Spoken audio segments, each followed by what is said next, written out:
Ever wondered what happens when a billionaire with childhood trauma decides to skip therapy and personally fight crime? Meet Bruce Wayne, Gotham's wealthiest citizen, philanthropist, and part-time rooftop ninja. Instead of enjoying his literal billions, he spends his nights punching clowns, dodging plants, and solving riddles that nobody asked for. No superpowers, no backup plan, just pure vengeance, unlimited gadgets, and an unhealthy amount of brooding. This is Batman, the animated series where Gotham's worst criminals run wild, and one very angry man in a cape refuses to let them have a good time.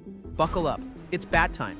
Gotham City, where crime is as common as bad weather, and the police spend half their time chasing Batman instead of actual criminals. And right in the middle of this mess, Bruce Wayne, billionaire by day, crime-punching maniac by night. Now, Bruce could be living the good life, fancy cars, private islands, a solid 8 hours of sleep.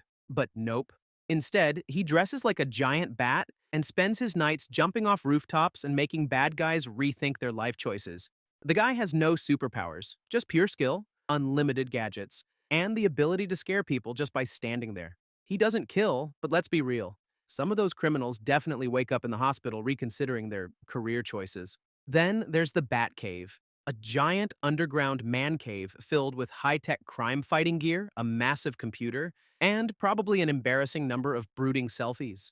It's where Batman works, trains, and pretends he doesn't need a social life.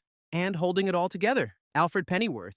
This man isn't just a butler, he's Batman's medic, mechanic, and full-time sass machine. He brings Bruce's tea and a daily reminder that sleeping is, in fact, a thing people do. And of course, the Batmobile, a high-speed, rocket-powered crime bulldozer that makes every car chase completely unfair. But here's the thing. Gotham never rests. There's always another crime, another villain, another night. And as long as Gotham is in trouble, Batman isn't going anywhere. Batman's first major case? A giant mutant bat is terrorizing the city. When people start blaming him for the attacks, Batman investigates and discovers Dr. Kirk Langstrom has turned himself into Man-Bat. Batman confronts the creature, barely surviving a brutal mid-air fight before injecting Langstrom with an antidote, turning him back into a very confused scientist, but no time to breathe. Next up, a lunatic called the Scarecrow, who's using fear gas to turn Gotham's citizens into paranoid wrecks. Batman tracks him down to a college campus, gets dosed with his worst nightmare, his father calling him a failure, but fights through the hallucinations to take Scarecrow down. And then, the Joker makes his grand entrance. He hijacks Gotham's airwaves and threatens to blow up the city unless Batman plays along with his twisted games. Batman barely escapes a death trap at a chemical factory before cornering Joker at a warehouse. After a rooftop fight and some classic Joker laughing, Batman sends him straight to Arkham Asylum. Not even a week goes by and Gotham gets its first major 2-for-1 villain special, Catwoman and Red Claw. Batman chases Catwoman across rooftops as she pulls off a diamond heist. But when she gets tangled up with a terrorist leader planning a deadly bioweapon attack, Batman is forced to team up with her. After fighting off armed mercenaries, dodging explosions, and saving Gotham from a viral outbreak, Batman turns to arrest Catwoman, only to find she's already gone. Things go from bad to completely insane when Gotham's district attorney, Harvey Dent, gets exposed to a chemical explosion, turning him into the split-personality Two-Face. Batman tries to bring him back from the edge, but Dent fully embraces his criminal side, flipping a coin to decide every single move. But the worst blow? Harvey was Bruce's best friend. And just like that, Batman's war gets personal. Gotham never slows down, and neither does Batman. Every night, there's a new villain, a new crime, a new way for Gotham to make his life even harder. But through it all, Batman follows one rule: no killing. But that rule gets tested hard. First, Batman goes up against Mr. Freeze, a scientist turned cold-blooded criminal who's freezing the city just to get revenge on the people who ruined his life. Turns out Freeze was a scientist working on a cure for his terminally ill wife, Nora, until his corrupt boss Ferris Boyle cut his funding and left him for dead in a lab accident. Now Freeze is back, colder than ever, and armed with a freeze gun that can turn people into popsicles. Batman tracks him to a frozen warehouse, dodging ice blasts while trying to talk sense into a man with nothing left to lose. In the end, he shatters Freeze's helmet with a well-placed thermos of hot soup. Yes, really. And exposes Boyle's crimes. But Freeze? He's left mourning his wife, trapped in Arkham with nothing but regret and a snow globe. And just when Batman thinks things can't get more tragic, enter Clayface. Once a famous actor, Matt Hagen had everything, until a shady businessman, Roland Daggett, used him as a guinea pig for an experimental chemical. The catch? The chemical turned Hagen into a walking pile of shape-shifting sludge. Now, unable to return to his normal life, Hagen goes full villain as Clayface, using his powers to transform into anyone he wants. He wreaks havoc across Gotham, desperate to get more of the chemical that keeps him from falling apart. Batman fights him in an abandoned movie studio, punching through illusions, dodging shape-shifting attacks, and trying to stop Hagen from completely losing himself. But in the end, Clayface refuses to be saved. He attacks a power grid, electrocuting himself and melting into the ocean. But Batman, he knows the truth. Villains don't just disappear in Gotham, and that's proven when Scarecrow comes back, this time trying to break Batman himself. After a brutal fear gas attack, Batman is trapped in Arkham, hallucinating his worst nightmares while everyone else thinks he's gone insane. But even while facing visions of his dead parents, he refuses to break. Fighting through the nightmare, he escapes, stops Scarecrow's plan to poison Gotham's water supply, and reminds every villain out there, Batman doesn't quit, ever. One night, he's saving the city from a mad scientist turning people into trees. The next, he's stopping a supervillain from copywriting fish. Yes, Joker actually tried this. But some battles cut deeper, like Robin's Reckoning. The night Batman's past collides with his present. When Dick Grayson, his young partner, discovers that Tony Zuko, the man who murdered his parents, is back in town, he wants revenge. Batman already tracked Zuko years ago, but failed to bring him to justice. Now, Robin wants to finish the job himself. Batman says no. Robin doesn't listen. Tracking Zuko to the Gotham docks, Robin almost loses himself to rage, ready to end Zuko once and for all. But Batman intervenes, not with fists, but with words. You don't want to be like me. Robin lowers his fists. Zuko goes to prison. And Batman? He realizes just how much he sees himself in the boy. But Gotham doesn't give time for reflection, because Ra's al Ghul, a centuries-old assassin with a god complex, has just kidnapped Robin and figured out Batman's real identity in the process. Batman tracks him across the globe, fighting ninjas, dodging death traps, and surviving deserts before finally facing Ra's in a duel. Sword against sword? It ends in a draw because Ra's isn't just another villain. He's fascinated by Batman. He sees him as his heir, the only one worthy of continuing his League of Assassins.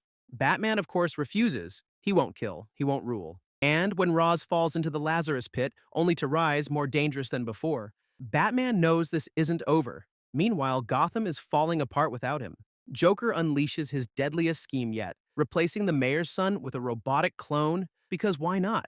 Batman barely stops him, but the moment one villain is locked up, another takes their place. Poison Ivy builds a plant army. Riddler traps Batman in a deadly virtual reality game. Harley Quinn and Poison Ivy go on a crime spree together, proving that Gotham's women can out-criminal anyone. But the moment that almost breaks Batman? Over the edge. During a rooftop battle, Batgirl is thrown off a building right in front of her father, Commissioner Gordon. She dies. And Gordon? He blames Batman. What follows is Gotham's worst nightmare, the entire police force hunting down Batman like a criminal. His allies are captured. The Batcave is raided.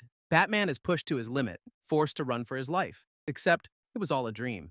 A fear, toxin illusion. But it hits Batman hard. One day, this war will cost him everything. But until then, he fights on.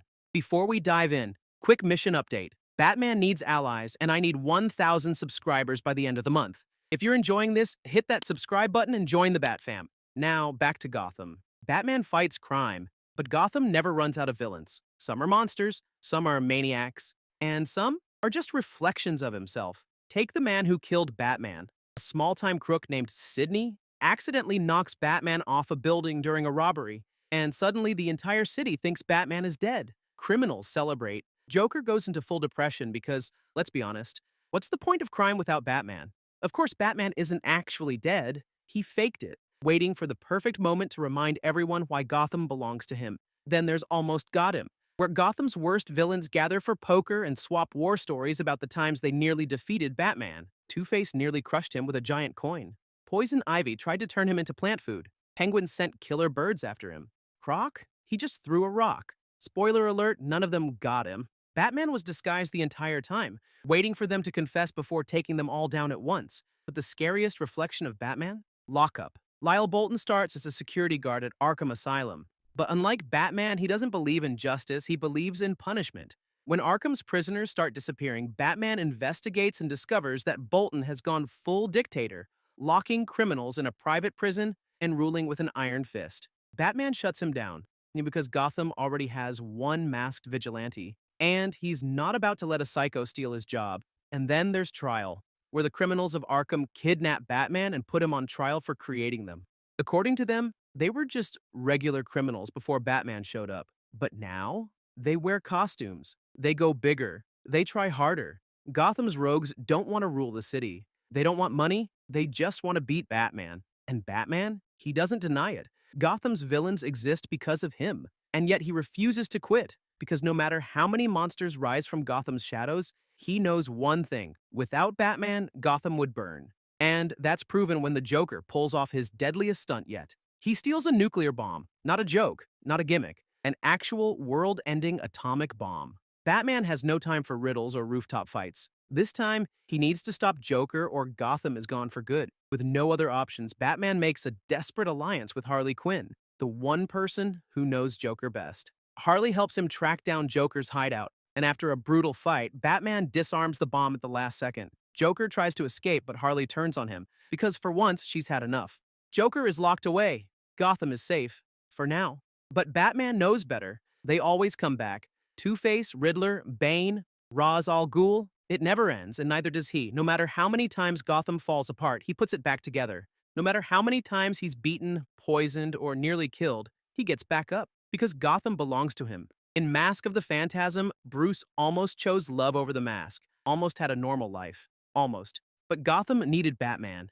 And deep down, Bruce Wayne needed him too. So he fights. Every night, every battle. Because Batman isn't just a hero. He's Gotham's only chance. A promise made on a rainy night outside a movie theater, that crime will always have something to fear. And as long as Gotham stands, so will the Dark Knight. Because Batman isn't just a man. He's the legend that never dies. And that's the entire story of Batman, the animated series. Now, if Batman took on the Marvel Universe, who should he fight first? Spider-Man, Wolverine, Iron Man? Drop your pick in the comments. And before Joker hacks this channel, hit subscribe. Thanks for watching. See you in the next one.